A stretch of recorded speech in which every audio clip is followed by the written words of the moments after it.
एक बार की बात है, राजा अकबर अपने दरबार में बैठकर कुछ विचार कर रहे थे। तभी अचानक उन्हें ख्याल आया कि उनकी दाढ़ी और बाल काफी बढ़ गए हैं।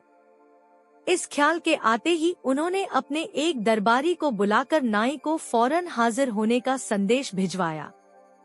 राजा का संदेश मिलते ही नाई महल पहुंच गया। महल पहुंचकर नाई राजा की हजामत बना ही रहा था कि कहीं से एक कौवा वहां आकर बैठ जाता है और काम करने लगता है। राजा अकबर नाई से पूछते हैं, यह कौवा काम क्यों कर रहा है?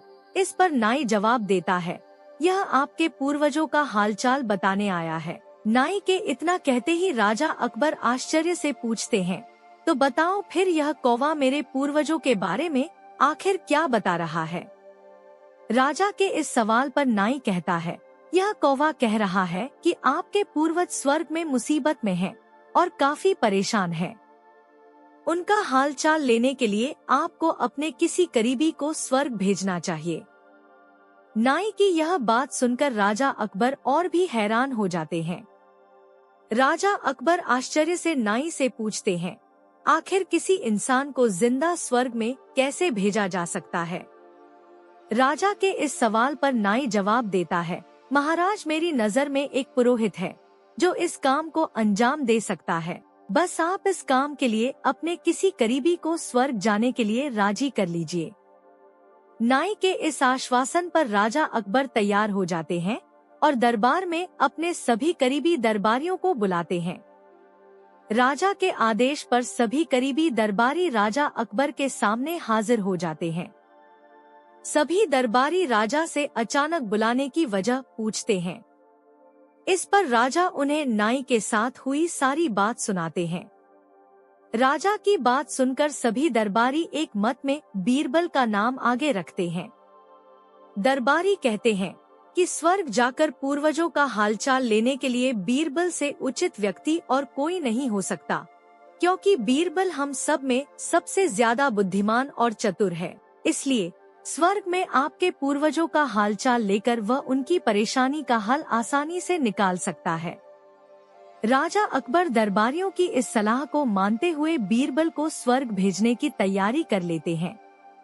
इस बात का पता चलते ही बीरबल शहंशाह अकबर से पुरोहित को बुलाकर स्वर्ग भेजने की विधि के बारे में पूछते हैं। बीरबल की इस बात पर राजमहल में पुरोहित को बुलवाया जाता है। पुरोहित के आते ही उनसे स्वर्ग जाने की विधि के बारे में पूछा जाता है।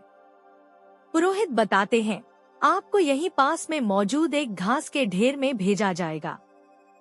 बाद में उस ढेर में आग लगा दी जाएगी। फिर कुछ मंत्रों की शक्ति से आपको स्वर्ग भेज दिया जाएगा। स्वर्ग जाने की पूरी प्रक्रिया जानने के बाद बीरबल राजा अकबर से करीब 11 दिन का समय मांगते हैं और पुरोहित को 11 दिन बाद बुलाने की बात रखते हैं।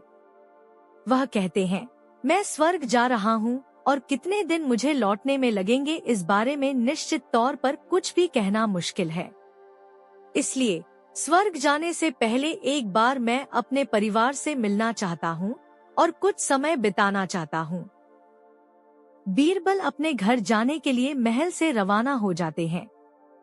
देखते देखते 11 दिन बीत जाते हैं। 12वें दिन बीरबल स्वर्ग जाने के लिए राजा अकबर के सामने हाजिर होते हैं। पुरोहित को बुलाया जाता है और बीरबल को स्वर्ग भेजने की तैयारी की जाने लगती है।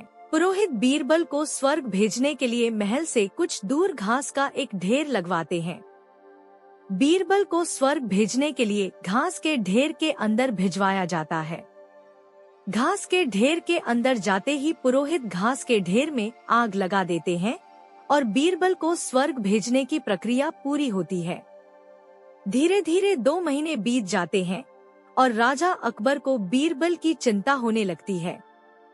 तभी अचानक बीरबल दरबार में हाजिर हो जाते हैं। राजा अकबर बीरबल को देखकर प्रसन्न होते हैं और अपने पूर्वजों का हालचाल पूछते हैं। तब बीरबल बताते हैं, आपके पूर्वज काफी खुश हैं और मजे में हैं। उन्हें बस एक ही तकलीफ है कि उनकी दाढ़ी और बाल काफी बड़े हो गए हैं, जिन्हें काटने वाला स्वर्ग में कोई नाई नहीं है। इसलिए वहाँ उन्हें एक नाई की जरूरत है। बीरबल कहते हैं, ऐसे में हमें आपके पूर्वजों के लिए एक अच्छे नाई को स्वर्ग भेजने की तैयारी करनी चाहिए। बीरबल की इस बात पर राजा नाई को स्वर्ग जाने का आदेश देते हैं। राजा का आदेश सुनकर नाई घबरा जाता है और राजा के पैरों में गिरकर माफी मांगने लगता है। नाई राजा से कहता है कि यह सब कुछ उसने वजीर अब्दुल्लाह के कहने पर किया था। यह सब उन्हीं की साजिश थी ताकि वह बीरबल को अपने रास्ते से हटा सके। अब राजा अकबर के सामने सारी सच्चाई आ चुकी थी। ये सब जानने के बाद राजा अकबर ने वजीर अब्दुल्लाह और उनके साथियों को दंड देने का आदेश दिया। अंत में राजा अकबर बीरबल से पूछते हैं, तुम्हें इस सच्चाई का पता कैसे चला और तुम घास के ढेर में आग लगने के बाद कैसे बच गए? तब बीरबल जवाब देते हैं, आग के ढेर में जाने की बात सुनकर मुझे इस साजिश का अंदाजा हो गया था। इसी वजह से मैंने 11 दिन का समय मांगा था। उन 11 दिनों में मैंने उस घास के ढेर वाले स्थान के नीचे से अपने घर तक एक सुरंग बनवा दी थी। उस सुरंग के जरिए ही मैं वहां से बचकर निकल पाया। बीरबल की पूरी बात सुनकर राजा बहुत प्रसन्न हुए और बोले, वाह बीरबल वाह, यह काम केवल तुम ही कर सकते थे। कहानी से सीख, सूझबूझ से बड़ी परेशानी का हल आसानी से निकाला जा सकता है।